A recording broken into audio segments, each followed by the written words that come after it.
Tanggal 17 Agustus 45 merdeka. Baru 2 bulan, Agustus 13 hari kan ya, sampai Oktober, sampai September, Oktober, mendengar berita bahwa akan ada pasukan namanya NICA, Netherlands Indies Administration. Mereka tujuan ke sini katanya mau mencari orang-orang Belanda yang tersisa di penjara-penjara di sini yang dipenjara oleh Jepang. Kedatangan mereka itu. Ternyata mereka datang dengan membawa senjata berat sampai pesawat tempur. Maka Bung Karno dan Sudirman, Pak Hatta tidak mungkin kalau hanya ingin mencari tahan-tahan Belanda di penjara-penjara bekas Jepang. Tidak mungkin. Ini sudah bawa senjata berat, pasti tujuannya lain, bukan hanya itu. Maka musyawarah, gimana nih? Tentara ngelawan, aduh maaf, tentara baru istirahat, baru 2 bulan, capek suruh perang lagi. Jadi gimana? Intifadah, dikeroyok oleh rakyat, pakai bata, batu, kayu, ketepel, namanya intifadah bahasa Arabnya. Bukan perang, bukan, intifadah, ngeroyok. Oke, setuju, intifadah.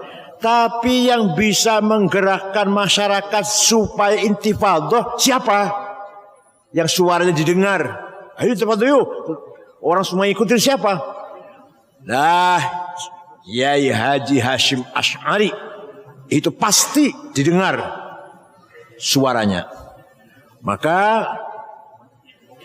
Bung Karno, Pak Hatta, dan Sudirman ngutus orang menghadap Kiai Hashim Asy'ari di Tebuireng, menyampaikan salam 3 pemimpin nasional, dan pertama menanyakan tentang hukumnya membela tanah air. Paham tanah air betul? Paham tanah air betul? Lemah karo banyu. Iya, yang dibela lemah karo banyu, bukan agama, bukan. Lemah karo banyu yang dibela, bukan agama.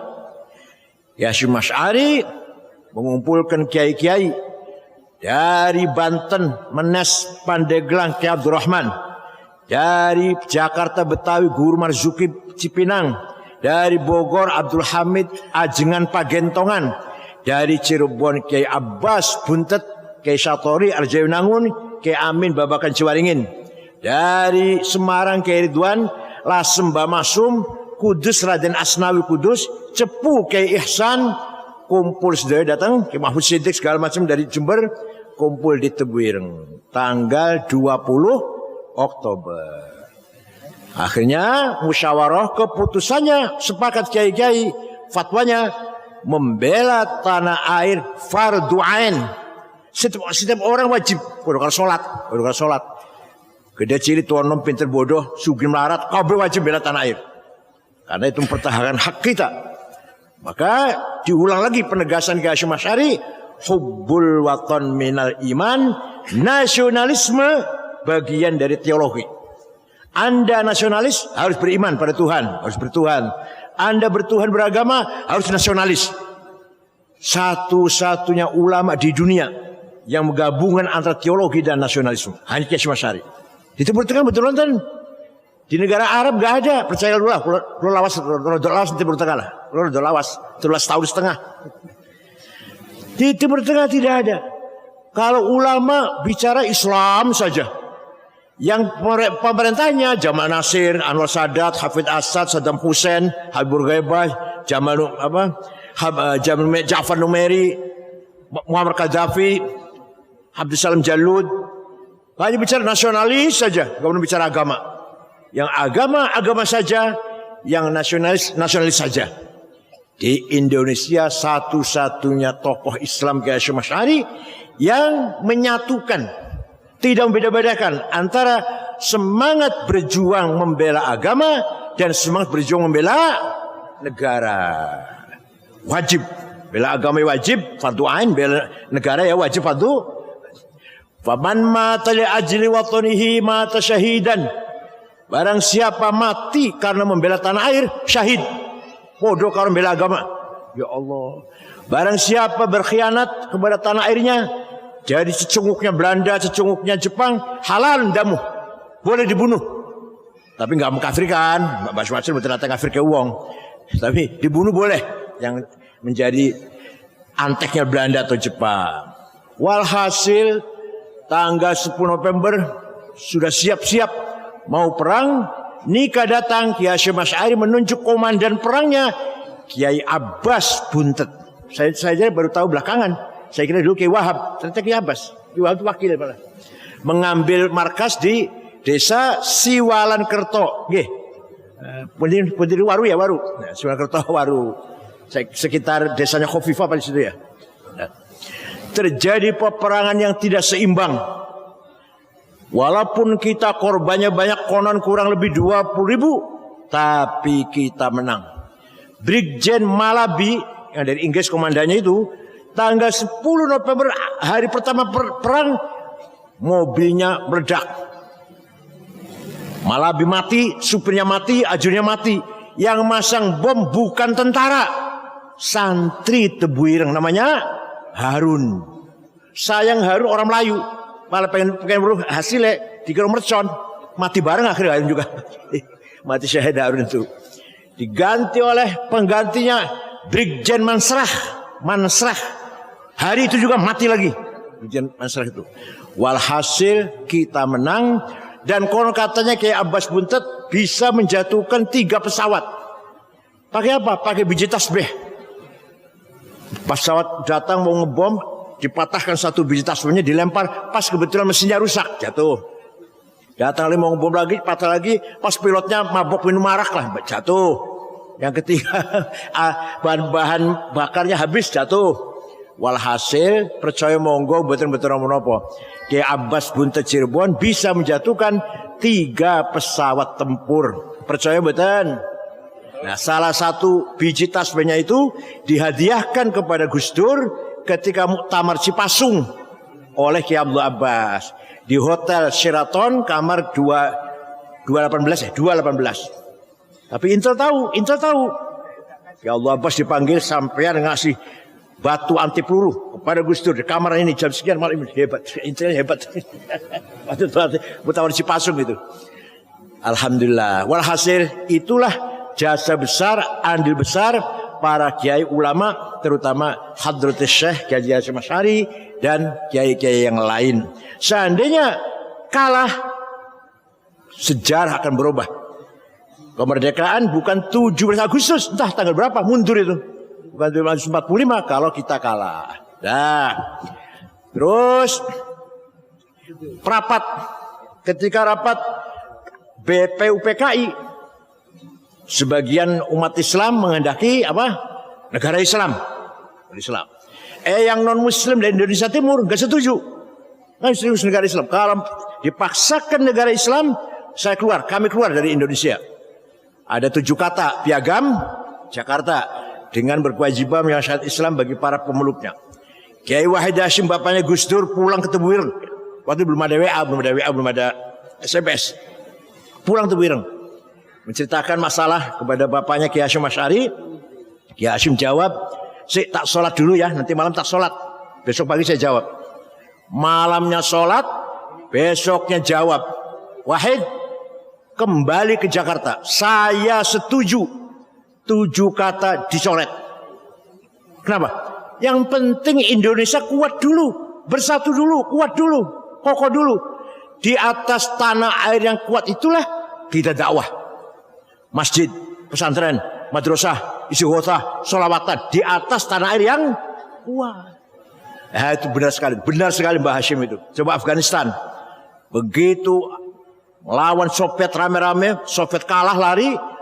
Setelah bebas dari Soviet, negara Islam, nasionalis, perang saudara. Negara Islam nggak kecapean, korban sangat banyak di Afghanistan. Begitu pula Somali, begitu pula Libya. Dengan terbunuhnya Muammar Gaddafi, sampai sekarang belum stabil. Sudah berganti-ganti presiden, tak berapa puluh orang itu ganti-ganti terus. Walhasil kita punya kelebihan. Kenapa? Kita sudah mempunyai prinsip hubbul waton minal. Di Timur Tengah nggak ada. Di negara Arab betul nonton. Jargon itu betul nonton.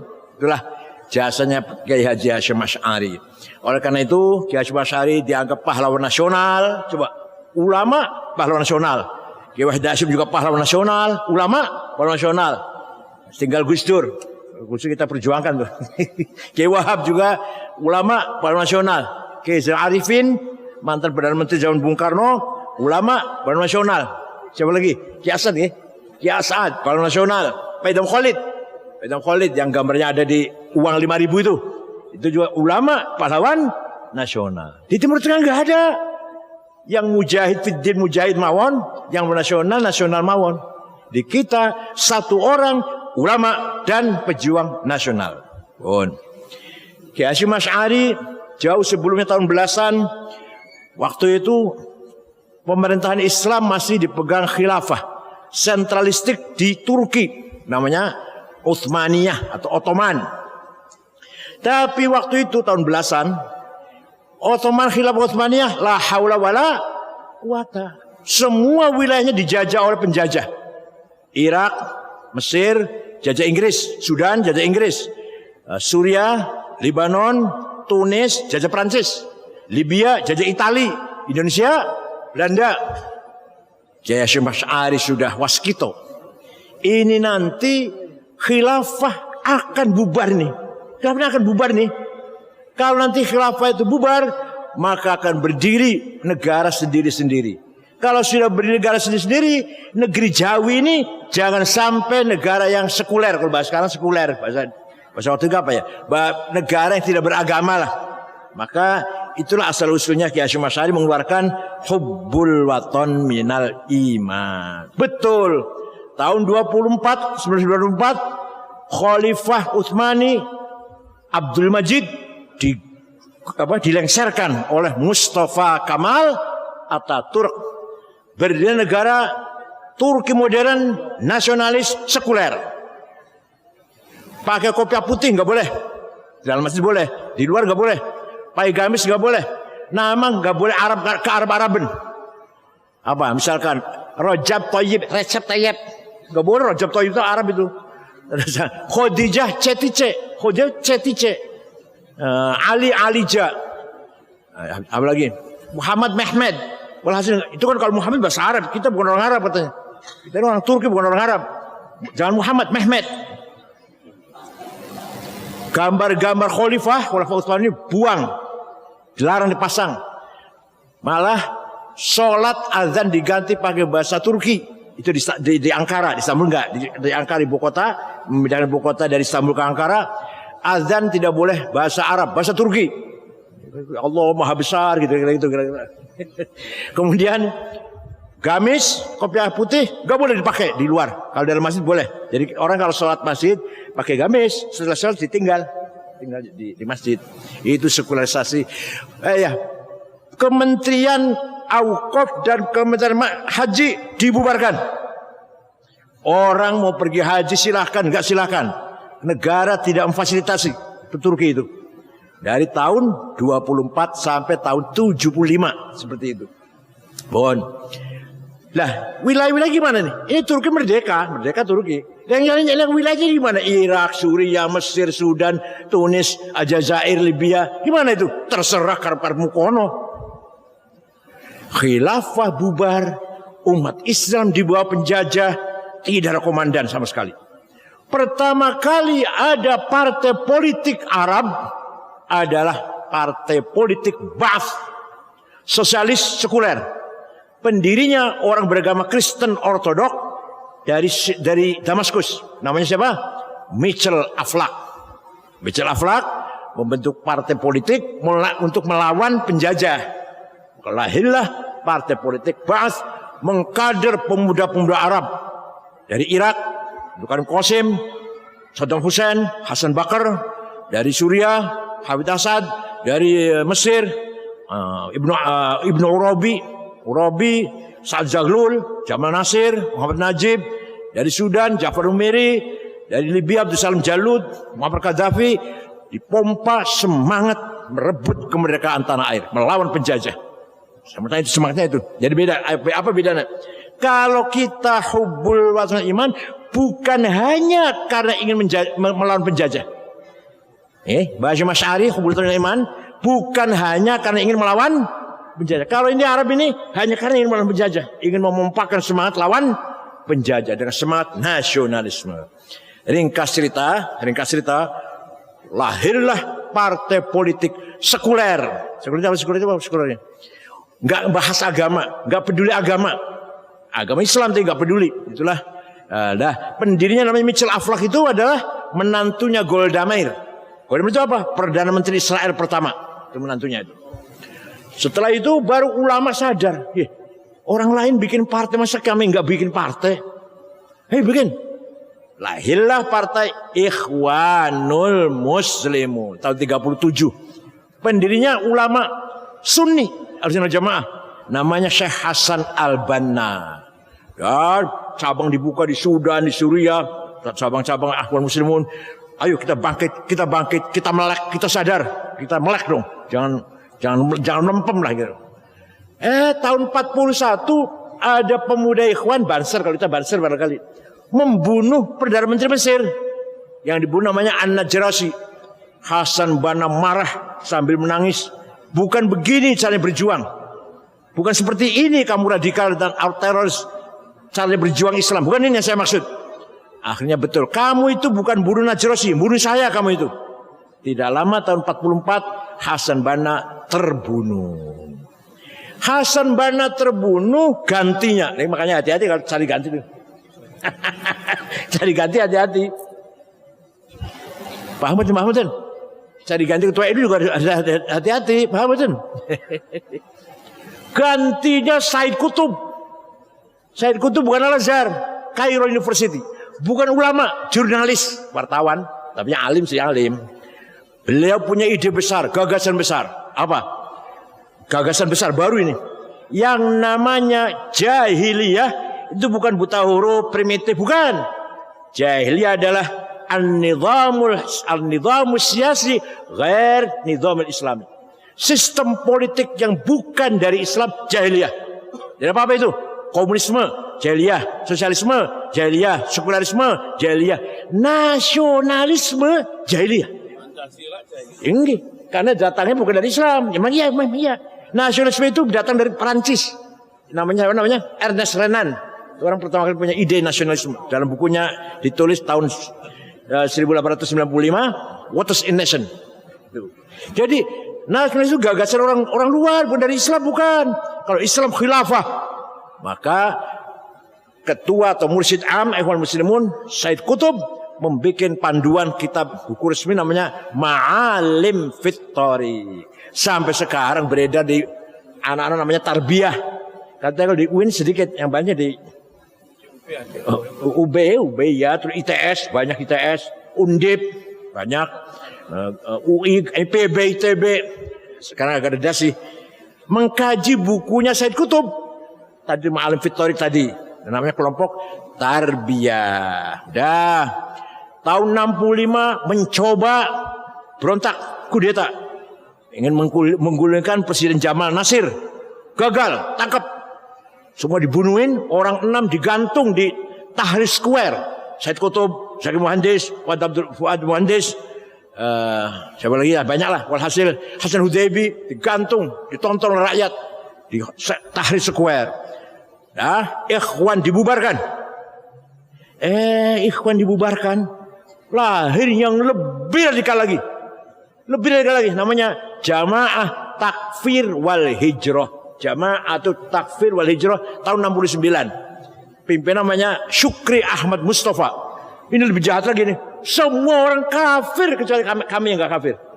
Syekhul Azhar, Turki Sufiyah, Hufadzul Quran, kafir semua. Kalau nggak berjuangkan khilafah. Itulah namanya Jamaah Takfir wal Hijrah. Mereka berhasil pertama membunuh wartawan senior namanya Yusuf Sibai. Kedua, membunuh menteri agama, menteri haji namanya Dr. Husain Al-Zahabi. Puncaknya tanggal 3 Oktober 81 membunuh Presiden Muhammad Anwar Sadat. Anwar Sadat meninggal, gantinya Husni Mubarak.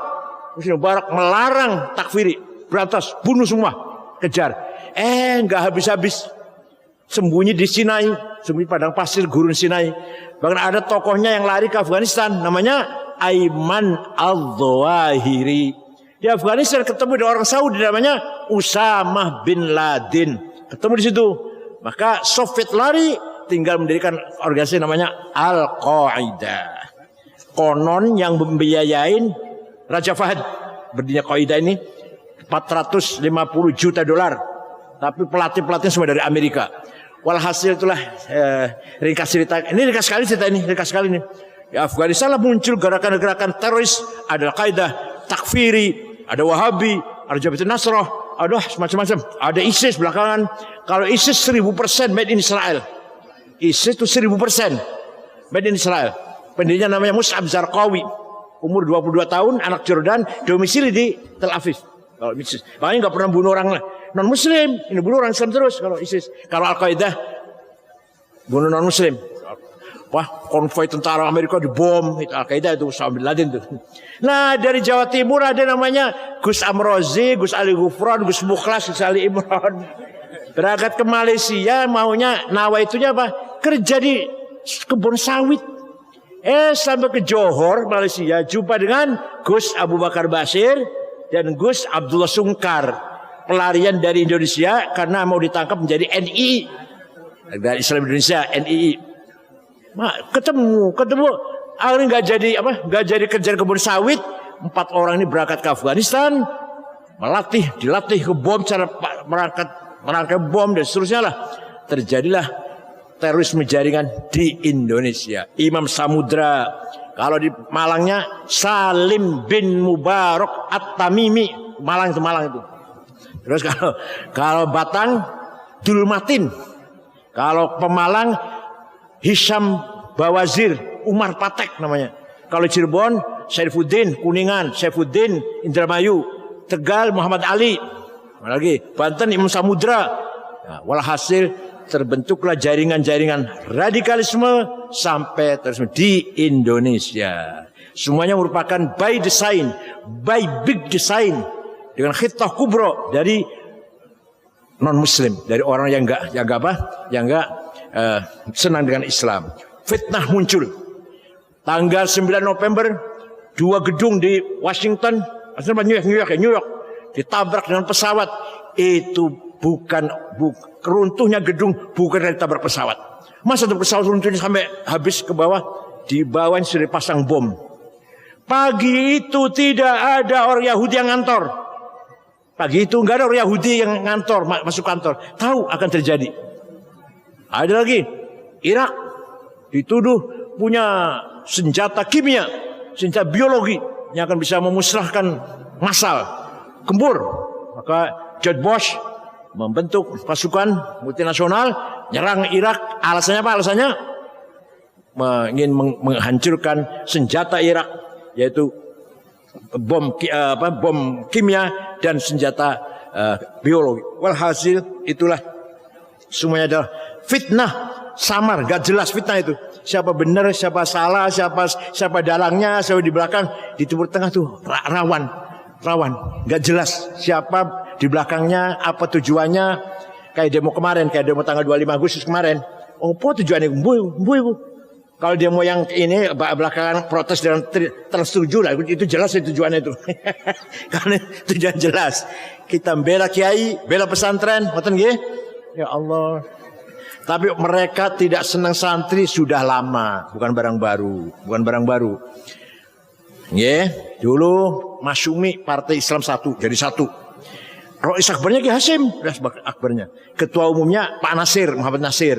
Ki Hasim ya ketua, Pak Hasim, ada Kasman Singa di meja, ada Murul Harjana Harahap, ada Mr. Rum. Nah, tapi ternyata dalam perjalanan selama 7 tahun tuh, Ki Hasyim Asy'ari sering direndahkan. Kiai-kiai dari NU direndahkan, diremehkan, disingkur. Singkur ya bahasa Jawanya. Akhir tahun 52 NU menyatakan keluar dari Masyumi. Begitu Masyumi kata Masyumi, ayo keluar, silakan bikin partai sendiri. Orang bakal iso, sarungan sebagai partai orang bakal itu. Ternyata ikut pemilu tahun 55, pemilu yang sangat demokratis tahun 55 itu. Lalu pemilihan sangat sempurna, demokratis. NU mendapat suara ketiga. Pemenang PNI, kedua Masyumi, ketiga Nahdlatul Ulama. Orang kaget semua tuh. Kiai-kiai bisa bergaya partai. Pada sarungan, gak jelas, gudigen barang. Dari situlah antara Masyumi dan NU bersaing dari situ. Ketika Kiai Wahid Hasyim, bapaknya Gus Dur, kecelakaan di Bandung sampai wafat. Ya cuma wafatnya kecelakaan mobil. Gus Dur kan masih kecil ada tuh. Di mobil ada Gus Dur tapi selamat. Itu Pak Nasir, Rom, Kasman Singa di meja, berharap gembira mendengar berita Wahid Hasyim mati, gembira. Kecuali satu, Pak Hamka. Pak Hamka menitikkan air mata. Ya orang Masyumi Pak Hamka, tapi mendengar Kiai Wahid Hasyim meninggal menitikkan air mata. Hanya Pak Hamka. Ini cerita gini, Gus Dur yang cerita ke saya begini nih. Nah jadi kita nggak heran kalau ada kelompok yang masih anti santri, anti pesantren dan anti kiai-kiai pesantren. Ya biarlah kita jalan terus, kita bangga, kita iftikhar menjadi santri. Yang kita tunjukkan santri adalah al-hisnul hasin, benteng yang kokoh dalam pertahankan ta'alum din Islami, nilai-nilai ajaran agama Islam. Tanpa pesantren tidak ada orang ngaji mustalah hadis. Tanpa hadis ada, kalau hadis ada, mustalah hadisnya nggak ada. Males lah, ngapain? Ini sahih, kenapa sahih? Ini dhaif, kenapa dhaif? Ini hasan, kenapa hasan? Males. Yang penting ngambil hadis dari kalender Rahul Bukhari selesai. Rahul apa? Kalender, udah selesai. Daripada mikir-mikir sahih, kenapa sahih? Begitu pula tidak ada yang di luar pesantren mengkaji usul fiqh, ayat muhkamah, mutasyabihah, mutlaqah, muqayyadah, ammah, khassah, majaz, hakiki, nasikhah, mansukh itu opoi. Males. Di luar pesan sudah enggak doyan. Itulah ilmu tajwid, ilmu qiraat, enggak ada yang doyan sudah. Padahal itu merupakan turas, khazanah yang berharga luar biasa. Bukan saya menghina. Silahkan tanya pada agama lain. Gereja misalkan. Romo, pendeta, panjenengan menawi maca Bible, Injil, wonten idhar, idgham, iqlab, qalqalah, mad lazim, matowi mboten nggih? Coba tanya. Jenengan nalika maca Taurat, Injil itu ono idhar, idgham, ikhfa, iqlab, qalqalah, mad lazim, matobi'i, huruf halak, huruf mad tang. Ada enggak? Jenengan menawi menceritakan cerita riwayat, ada enggak sanadnya? Kalau di kita Islam mau mengeluarkan hanya beberapa patah kata saja, la dharara wa la dirar. Sedikit ya. Itu dari siapa? Imam Bukhari. Dari siapa? Dari Nafi. Dari siapa? Dari Salim Maula Ibnu Umar. Dari Ibnu Umar. Dari Sayyidina Umar. Hanya kamu mengatakan satu patah kata udah. Hadis sahih antara guru dan murid ketemu, muttasil. Gurunya apalan, enggak pernah lupa, thiqah. Yang ketiga dobit. Yang ketiga siqah. Bisa dipercaya, gak pernah nyolong sendal di masjid. Gurunya ini, itu baru sahih itu. Yang keempat adil. Kurang satu, turun hasan, hadis hasan. Kurang dua, dhaif. Dhaifnya apa? Mauquf, muqata', mursal, mu'allal, mu'addal. Ya Allah, ini ilmu pesantren ini. Ilmu santri ini. Di luar pesantren gak ada itu. Zaidut Tawil Abyad ibn Maliki fi baitihi bil amsi kana muttaqi biyadihi sayfun lawahu faltawa fadhi maqulatun asrun sawa. Kayaknya ngajinya ten Zaidun utaiman Zaid iku Ibnu Malik anak iku At-Tawil wong dhuwur, Al Abyad kulita putih, Ibnu Malik anak Man Malik biya fi baitihi nang jero omahe bil amsi wingi kana mutake tongkrong biadi saya pun tangan kel golok lawah bengkok akan sapa zat ing golok fata mau jadi bengkok opo golok kene betul-betul paham itu namanya kategori 10 namanya Zaidun esensi atau il quantity al abyadu quality Ibnu Malik relasi fi baiti place bil amsi time karena mutaki posisi biadi sayfun to have lawahu aksi faltawa reaksi. Ya aku dikira ibu santri orang ngerti ngomong apa. Belum lagi bicara analogi.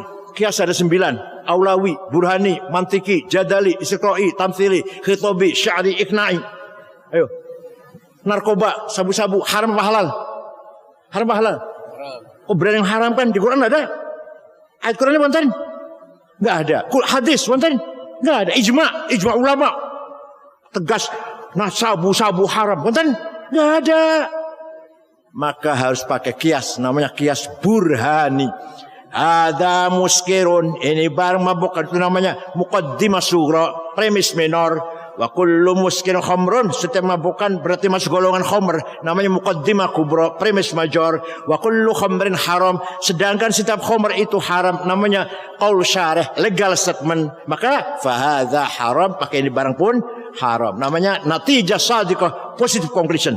Dikira ilmunya pesantren sana tahlil mau napa di sana. Belum lagi kias aulawi. Di Quran ada, di Quran. Wala taqul lahuma uffi wala tanharhuma. Jangan bentak-bentak ayah ibu. Jangan ngomong kasar sama ayah ibu. Kalau gitu kita tempeleng aja. Tempeleng saja. Enggak boleh. Kenapa enggak boleh? Kias aulawi.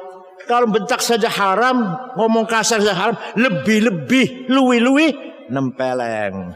Wala taqrabuz zina innahu kana fahishatan wa sa'a sabila. Jangan mendekati zina. Apa jangan apa? Jangan apa? Mendekati zina. Dan zinanya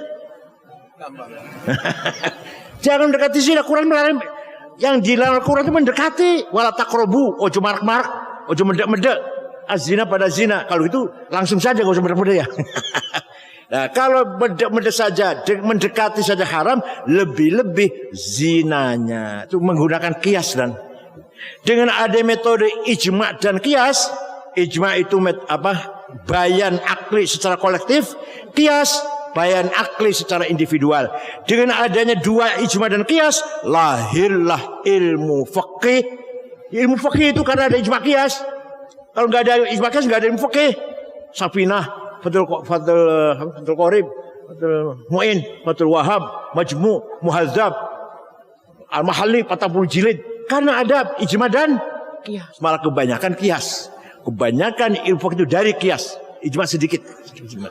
Alhamdulillah kita bangga dengan prinsip kita, metode cara berpikir kita, mencapai epistemologi kebenaran yang kita cari dari bayan ilahi Quran, bayan nabawi hadis, dan bayan akli kolektif ijma, bayan akli syahsi fardi, namanya kias. Oleh karena itu kita nggak bisa meninggalkan Quran, hadis, ijma, dan kias. Ini terangkan, kalau saya terangkan 2 tahun ini, dikira gampang. Terima kasih, syukran wa dumtum. Selamat Hari Santri untuk kita semua. Kita bangga mempunyai hari nasional, Hari Santri. Mudah-mudahan dengan adanya peringatan Hari Santri ini, santri percaya diri. Santri apa? Percaya diri. Tidak rasa takut. Wala tahinu wala tahzanu wa antumul a'laun in kuntum mu'minin. Jangan rendah hati, jangan kecil hati. Kamu harus menang kalau kamu betul-betul beriman. Jadi menang itu wajib, kalah itu dosa. Jadi wala tahinu, jangan kalah, wala tahzanu, jangan rendah, jangan di bawah. Wa antumul a'laun, kamu harus menang. In kuntum mu'minin. Jadi kalau kalah dosa, menang wajib. Wal yakhshal ladzina taraku min khalfihim dzurriyyatan dha'afan khaufu 'alaihim. Jangan sampai mati meninggalkan anak yang melarat. Oleh karena itu kaya wajib, melarat dosa. Tenang. Ini Quran yang mewakili Quran aja. Walaqad katabna fi Zabur ba'd dzikr annal ardha arduha ibadiyas solihun.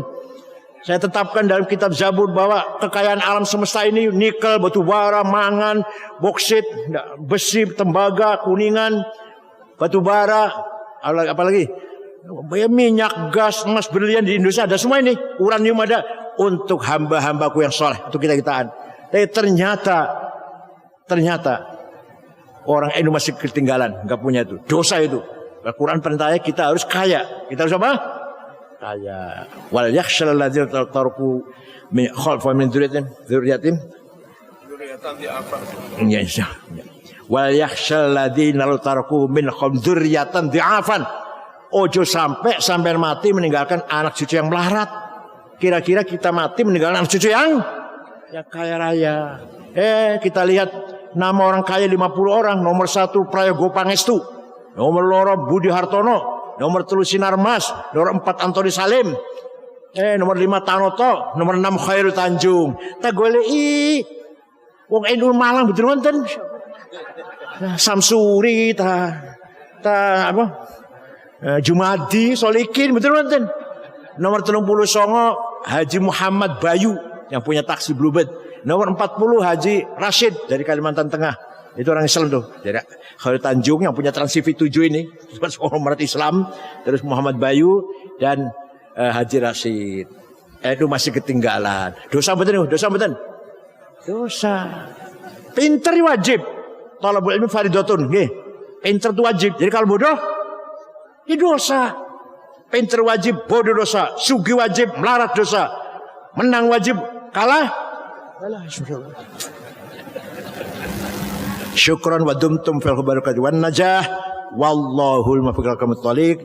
Wal yatalattaf ala sya'ran nabikum ahada. Wassalamu alaikum warahmatullahi wabarakatuh.